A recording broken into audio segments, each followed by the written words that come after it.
यही बपौती से बाहर निकलिए। किसी की बपौती नहीं है ये सत्ता। ये जो मुख्यमंत्री का पद है ये 14 करोड़ बिहारियों का आशीर्वाद है, इसलिए आज मैं बैठा हूं। नीतीश कुमार जी ने बनाया, ये आपको जानकारी होना चाहिए। यहां बैठे वरिष्ठ साथी, इन लोगों से मिलिएगा, आपको पता चल जाएगा। और कोई किसी के पाठशाला से नहीं होता है। नरेंद्र मोदी जी चाहते हैं देश विकसित हो, और बिहार के नेता, हम लोगों के नेता नीतीश कुमार जी चाहते हैं बिहार समृद्ध हो। इस पर काम हमको करना है।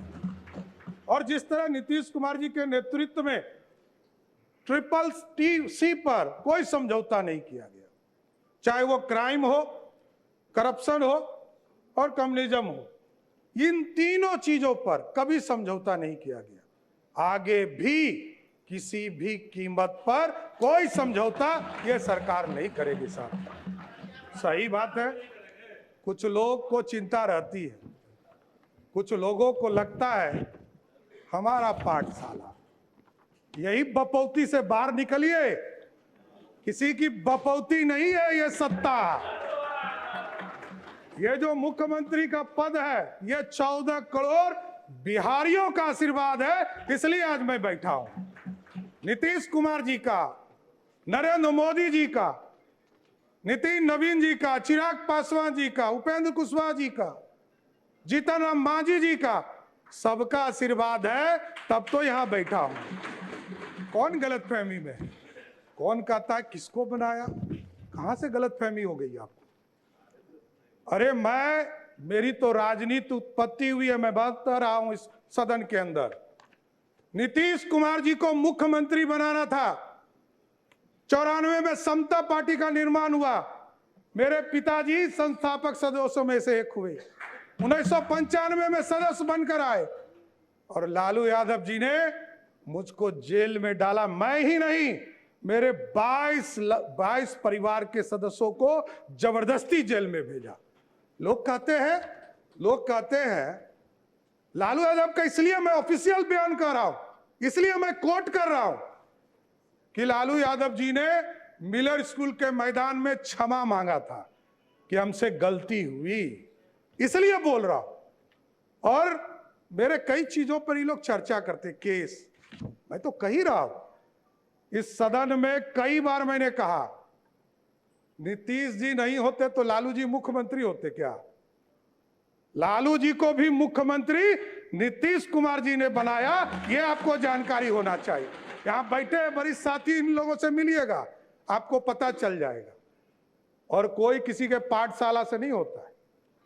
मैं तो कहा कि मेरी राजनीति में लालू यादव जी का अत्याचार नहीं होता तो मैं बिहार का मुख्यमंत्री नहीं बन पाता, नहीं तो जेल नहीं जाता, ना इस राजनीति में आता, मैं तो दूसरे रास्ते में चला जाता। इसलिए कोई गलतफहमी में मत रहिए। हमको पता है आप जो समझा रहे हैं ना, कोई किसी का पाठशाला नहीं है, ये लोकतंत्र है। यही भारतीय जनता पार्टी है साथियों, जिस पार्टी ने हमको लीडर ऑफ ऑपोजिशन भी बनाया, भारतीय जनता पार्टी का अध्यक्ष भी बनाया, और 2 बार डिप्टी सीएम बनाया, और आज बिहार का मुख्यमंत्री बनाया है। किस गलतफहमी में आप हैं? सबको, पूरी पार्टी एक है, कोई गलतफहमी में मत रहिएगा। न्यूज चलाने वाले चलाते रहेंगे, आप कंफ्यूजन में रहिएगा। हम सब एक हैं, और पूरा एनडीए कुनबा एक साथ मिलकर सिर्फ और सिर्फ बिहार के विकास का काम करने का काम करेगा सब। और हम लोग को पता है, कई लोग कहते हैं, बहुत चर्चा चल रही है, मैंने देखा सोशल मीडिया, नए मीडिया के रूप आए, मैं खुद भी नहीं समझ पाता हूं। मैं यदि माइनर होता 1995 में तो मेरे को जेल में रखता क्या? बाल सुधार गृह में रखता। 1995 में मैं जेल में रहा, और ये सारे मामले कोई नया नहीं है। मैं लोअर कोर्ट लड़ा हूं, हाई कोर्ट लड़ा हूं, सुप्रीम कोर्ट लड़ा हूं, सब बार लड़कर जीतकर यहां बैठा हूं, कहीं दिक्कत नहीं। जो आदेश सुप्रीम कोर्ट का होता है, न्यायालय का होता है, वही करता हूं। और डिग्री में आप भाई पीछे छूट गए। मैं तो यूजीसी हो या यूनिवर्सिटी का मान्यता हो, जब तक उसका प्रमाणित नहीं किया गया तब तक मैं एफिडेविट में अपना, और इसके लिए भी अब चर्चा होगी कि एफिडेविट हाफिडेविट आप कह रहे हैं। अरे भैया, ये बिहार के लोग अब ये बोल रहे हैं कि 3 बार आपका शब्द बदल गया। अरे भाई, मैं 6ठी बार मंत्री के दर्जे में हूं, मुख्यमंत्री हूं। 1999 में पहली बार मंत्री बना, 27 साल हो गए। जितने समय के बाद तो लोग राजनीति छोड़ देते हैं।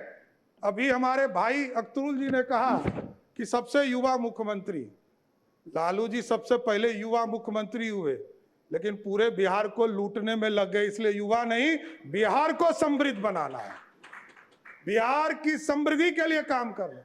बिहार में नीतीश कुमार जी और प्रधानमंत्री जी ने जो संकल्प लिया है, 1 करोड़ लोगों को सरकारी नौकरी और रोजगार देना है, इस वादे पर काम करना है। और महिलाओं के लिए स्पष्ट बताना चाहता हूं, नीतीश कुमार जी एक गार्जियन के तौर पर बिहार में काम करते रहे। आदरणीय प्रधानमंत्री जी लगातार महिलाओं के सम्मान में आगे बढ़े, और अभी कह रहे थे ना कि आरक्षण के अंदर आरक्षण दे दीजिए। विजय बाबू उठे तो इनको कहे कि दर्द हो रहा है। आज देख लीजिए, हमारी बहनें यहां बैठी है, 29 विधायक हैं यहां पर, उसमें से 23 विधायक सिर्फ ओबीसी या दलित समाज से है, 2/3 से अधिक।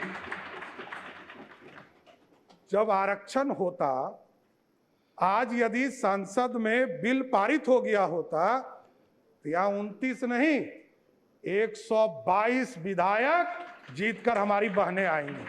यह व्यवस्था चाहते हैं मोदी जी, और नीतीश कुमार जी ने तो इसके लिए किया। 2006 में जब कानून बना रहे थे पंचायती राज के अंतर्गत, तो 50% महिलाओं को आरक्षण दिया, और 50% महिलाओं को आरक्षण दिया तो आपको जानकर खुशी होगी कि आज के तारीख में नगर निकाय में और पंचायती राज में 59% महिलाएं चुनाव जीतकर आ रही है। मतलब 50 से 59 हो गया।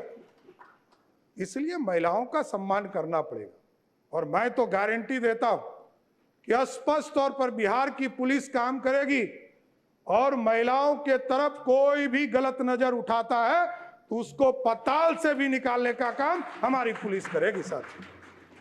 और बिहार में सुशासन, लगातार कई साथी हमारे काम करते रहे। यहाँ पर राजस्व में आपने देखा कई चीज़ों को 2011 में से लगातार लोक सेवाओं का अधिकार कानून लागू किया गया। बिहार भूमि पोर्टल शुरू किया गया, ई-मोटेशन की सुविधा शुरू की गई। उसके बाद दिलीप जायसवाल जी आए, उन्होंने इसको आगे बढ़ाया, ई प्रबंधन को। विजय सिन्हा जी आए, उन्होंने ई मापी की व्यवस्था कराया। राजस्व न्यायालय में ई कोर्ट की व्यवस्था कराया। संजय सरावगी जी थे, इसको पूरा डिजिटल कराने का काम किया। लेकिन जरूर आश्वस्त करता हूं साथियों, आपने मौका दिया है 3 चीजों को, ब्लॉक, अंचल और थाना, इसको मेरा सीएमओ इसको पूर्ण रूप से देखेगा और बिहार की जनता को पूर्ण रूप से सारी सुविधा मिल सके, इसकी सुनिश्चित करने का काम किया जाए। इसलिए पूरे बिहार की चिंता लगातार आदरणीय नीतीश कुमार जी के नेतृत्व में होता रहा है। प्रति व्यक्ति को दुगना आय हो सके, इसकी चिंता करना है। तेजी से औद्योगिक विकास हो सके, इंडस्ट्री को आगे बढ़ा सके। और आपको जानकर खुशी होगी, लोग कहते हैं कि इन्वेस्टमेंट कहाँ है। मैं बताना चाहता हूं, 2024 के 28 जनवरी को हम लोगों ने ओथ लिया आदरणीय मुख्यमंत्री नीतीश कुमार जी के साथ। मैं फाइनेंस डिपार्टमेंट में काम कर रहा था। हमें यह ज्ञात होते रहा कि कई चीजें बिहार की जनता को हम बता नहीं पाए। और आपको जानकर खुशी होगी कि पिछले 2 साल में बिहार में 1,36,000 करोड़ का प्राइवेट इन्वेस्टमेंट सिर्फ बिहार में कराने का काम किया गया। और इसको टारगेट लिया है हम लोगों ने कहा है कि अगले 1 साल में जब 1 साल पूरा हो तो बिहार की जनता को प्राइवेट इन्वेस्टमेंट के सेक्टर में लगभग 5 लाख करोड़ रुपए का इन्वेस्टमेंट सिर्फ बिहार में हो, इसकी चिंता करनी। और ठीक है, तेजस्वी जी ने अच्छा कहा कि हम समर्थन करेंगे, अच्छे विषयों पर आएंगे, तो जरूर देखता हूं समर्थन मिले, बिहार की चिंता हो, या जरूर हम लोग समर्थन चाहेंगे। मुख्यमंत्री जब थे नीतीश कुमार जी, मैं 3 यात्रा उनके साथ किया साथी।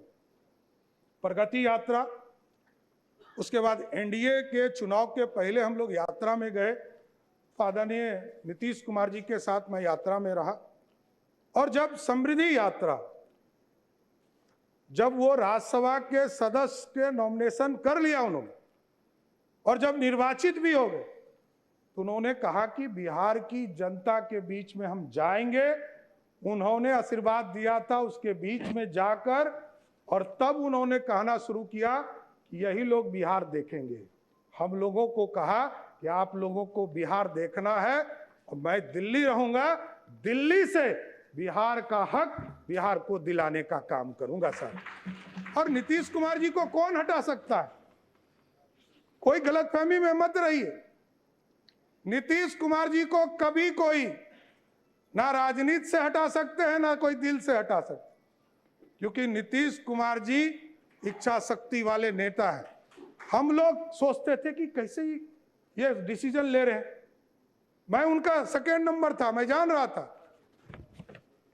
पार्टी ने उस समय हमको नहीं कहा था कि हम मुख्यमंत्री होंगे। पार्टी ने जब निर्णय लिया तब मुझे पता चला।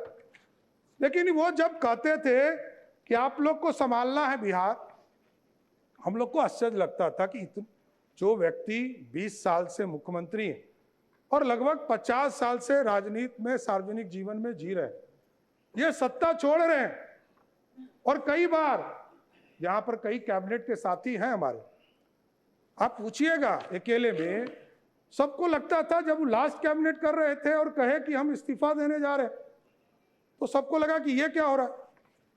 लेकिन ये नीतीश कुमार जी की इच्छा शक्ति थी कि आज सम्राट चौधरी बिहार का मुख्यमंत्री है, इससे मैं कभी डिफर नहीं करता।